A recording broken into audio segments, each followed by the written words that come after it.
सावन का महीना हो और शिव पुराण महात्म्य पढ़ने को मिल जाए तो इससे बड़ी और सौभाग्य की बात क्या होगी। शिव पुराण महात्म्य का आज हम पहला अध्याय आपको सुना रहे हैं, तो जिनको भी ये सौभाग्य प्राप्त हो तो बहुत अच्छी बात है। सूत जी द्वारा शिव पुराण की महिमा का वर्णन किया गया है। श्री सौनक जी ने पूछा, महाज्ञानी सूत जी, आप संपूर्ण सिद्धांतों के ज्ञाता हैं, कृपया मुझसे पुराणों के सार का वर्णन करें। ज्ञान और वैराग्य सहित भक्ति से प्राप्त विवेक की बुद्धि कैसी होती है तथा साधु पुरुष कैसे अपने काम क्रोध आदि विकारों का निवारण करते हैं। इस कलयुग में सभी जीव आसुरी स्वभाव के हो गए हैं, अतः कृपा करके मुझसे ऐसा साधन बताइए जो कल्याणकारी एवं मंगलकारी हो तथा पवित्रता लिए हुए हो। प्रभु, वह ऐसा साधन हो जिससे मनुष्य की शुद्धि हो जाए और उस निर्मल हृदय वाले पुरुष को सदैव के लिए शिव की प्राप्ति हो जाए।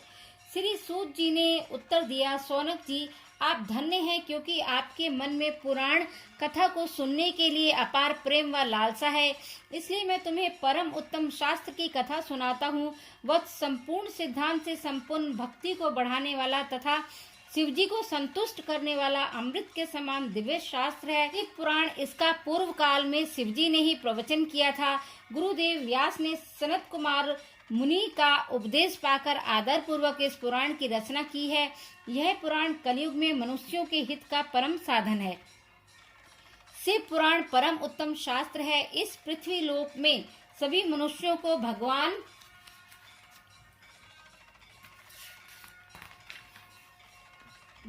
शिव के विशाल स्वरूप को समझना चाहिए। इसे पढ़ना एवं सुनना सर्व साधन है। यह मनोवांछित फलों को देने वाला है।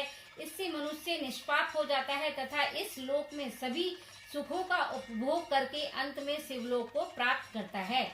शिव पुराण में 24,000 श्लोक हैं, जिसमें 7 संहिताएं हैं। शिव पुराण पर ब्रह्म परमात्मा के समान गति प्रदान करने वाला है। मनुष्य को पूरी भक्ति एवं संयम पूर्वक इसे सुनना चाहिए। जो मनुष्य प्रेम पूर्वक नित्य इसको बांचता है या इसका पाठ करता है, वह निसंदेह पुण्य आत्मा है। भगवान शिव उस विद्वान पुरुष पर प्रसन्न होकर उसे अपना धाम प्रदान करते हैं। प्रतिदिन आदर पूर्वक शिव पुराण का पूजन करने वाले मनुष्य संसार में संपूर्ण भोगों को भोग कर भगवान शिव के पद को प्राप्त करते हैं। वे सदा सुखी रहते हैं। शिव पुराण में भगवान शिव का सर्वस्व है। इस लोक और परलोक में सुख की प्राप्ति के लिए आनंद पूर्वक इसका सेवन करना चाहिए। यह निर्मल शिव पुराण धर्म, अर्थ, काम और मोक्ष रूप चारों पुरुषार्थों को देने वाला है। अतः सदा प्रेम पूर्वक इसे सुनना एवं पढ़ना चाहिए। ओम नमः शिवाय। अब यहाँ से स्टार्ट होता है दूसरा अध्याय। देवराज को शिवलोक की प्राप्ति। चंचुला का संसार से वैराग्य। श्री सौनक जी ने कहा, आप धन्य हैं सूत जी, आप परमार्थ तत्व के ज्ञाता हैं। आपने हम पर कृपा करके हमें यह अद्भुत और दिव्य कथा सुनाई है। भूतल पर इस कथा के समान कल्याण का और कोई साधन नहीं है। आपकी कृपा से यह बात हमने समझ ली है। सूत जी, इस कथा के द्वारा कौन से पापी शुद्ध होते हैं, उन्हें कृपा पूर्वक बताकर इस जगत को तार्थ कीजिए।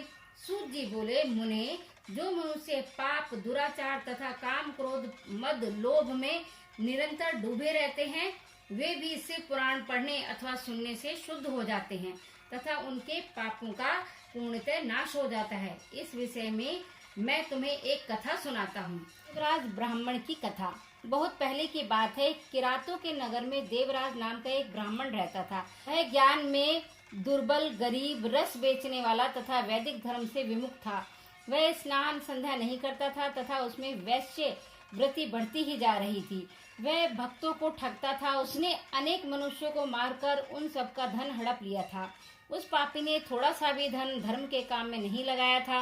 वह वेश्यागामी तथा आचार भ्रष्ट था। एक दिन वह घूमता हुआ दैव योग से प्रतिष्ठानपुर पहुंचा। वहां उसने एक शिवालय देखा जहां बहुत से साधु महात्मा एकत्र हुए थे। देवराज वहीं ठहर गया। वहां रात में उसे ज्वर आ गया यानी बुखार आ गया और उसे बड़ी पीड़ा होने लगी। वहीं पर एक ब्राह्मण देवता से पुराण की कथा सुना रहे थे।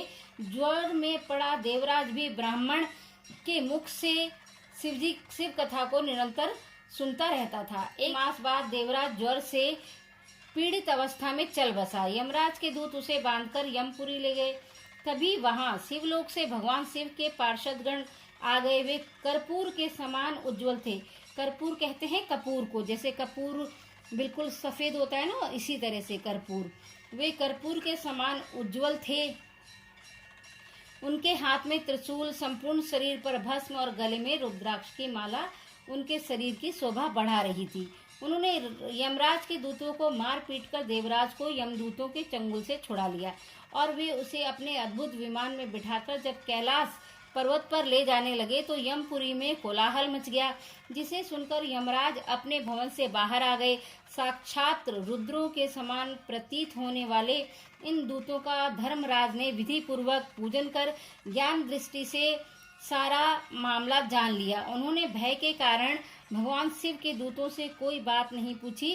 तत्पश्चात शिव दूत देवराज को लेकर कैलाश चले गए और वहां पहुंचकर उन्होंने ब्राह्मण को करुणा अवतार भगवान शिव के हाथों में सौंप दिया। शौनक जी ने कहा, महाभाग सूत जी, आप सर्वज्ञ हैं। आपकी कृपा प्रसाद से मैं कृतार्थ हुआ। इस इतिहास को सुनकर मेरा मन आनंदित हो गया है। भगवान शिव में प्रेम बढ़ाने वाली दूसरी कथा भी कहिए। अब यहाँ से शुरू होता है तीसरा अध्याय, विदुंग ब्राह्मण की कथा।